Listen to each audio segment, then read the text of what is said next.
we'll take it quickly. You know, all of us here in India, we remember you watching. We remember watching you steaming into Sachin Tendulkar in his final test.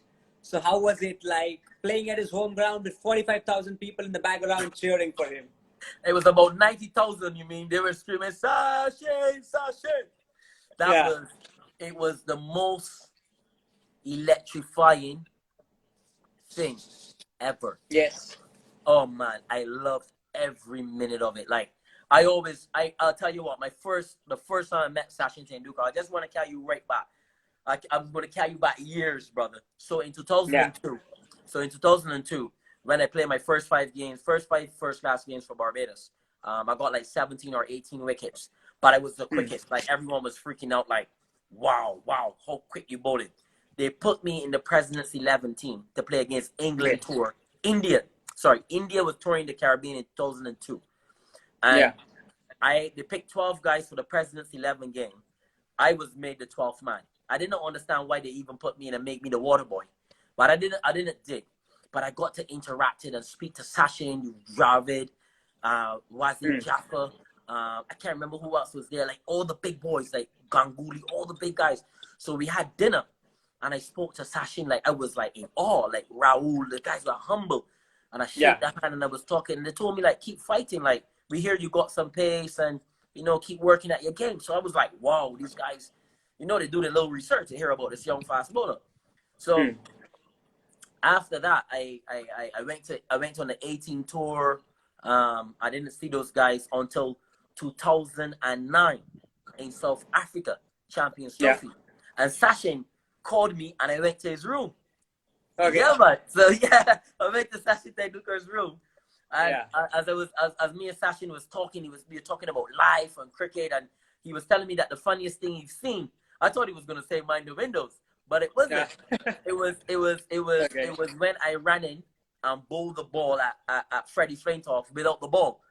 He said that was so funny that because you were in the heat of the battle, like, and I found so much happiness in that moment. He was like, he always remembered me for it. So I was like, wow, Sachin, man, thanks, brother. Like, and I hugged him. He gave me a shirt. I mean, you can't leave his room without begging for a Sachin shirt. No, without that shirt, yeah. So he gave me a shirt, his Champions Trophy, India shirt. I actually gave it to my son. I don't even know what he probably framed it or something. And then I just hugged him, and I was so thankful, like, brother, like, you're so respectful, like, thank you, and thanks for like bigging me up, like. And I said, like, I hope to bowl at you one day. And he tell me, keep working hard, man. And then what happened? I went and showed Rahul Dravid as well, because Dravid in 2005 hit you for 3 consecutive boundaries. Yeah, but hear this joke. When he hit me for those 3 fours, at the end of the game, when he shook my hand, he said, my room is 2022. Come and check me after the game. I said, for real? He said, yeah, we could chat. I said, yo, Dravid, man, thanks, brother. Because I asked him for his shirt as well. Because one of my friends wanted the Rahul Dravid shirt. So when I went to Dravid's room, man, he bigged me up, man. He said, yo, Tino, you got the heart, you got the passion. Never give up. Keep running in. Keep bowling as fast as you can, brother. You are one for the future. And I was like, Dravid, brother, thank you. Because Tendulkar wasn't on that tour. It was my boy, Renish, Raina. Suresh Raina was his debut year. That was his first tournament because he just came out of on the 19s as well. And I hit his edge the first ball. I could have got him not one ball not on his debut, and Ramdin dropped the catch. Straight for a catch. Ramdin dropped it. Yeah, Ramdin was making his debut as well, I think.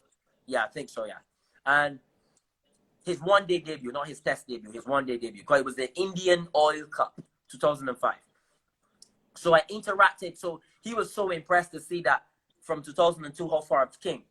And then Sachin, I met him again in 2009. So I always had a real love for the Indian players, you know what I mean? So playing against Sachin in his final test, brother, I said, legend, I'm gonna give you everything I got.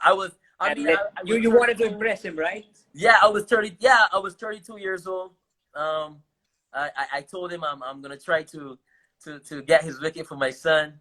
It didn't happen, but it was brilliant. He signed the shirt for me, and I remember the Wan Caddy people chanted, Tino sucks.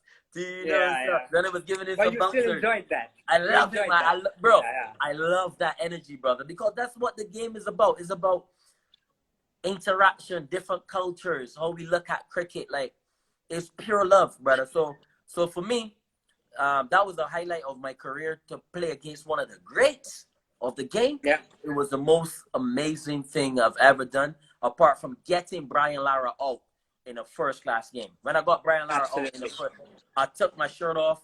I skid on the ground like a football. Guys jumped on me. It was a first-class game in 2003. I was freaking out. I couldn't believe I was bowling against Brian Lara. I got him out. I went to sledge him, and the guy said, "Don't give him no talk," because he was going to score 300 that day.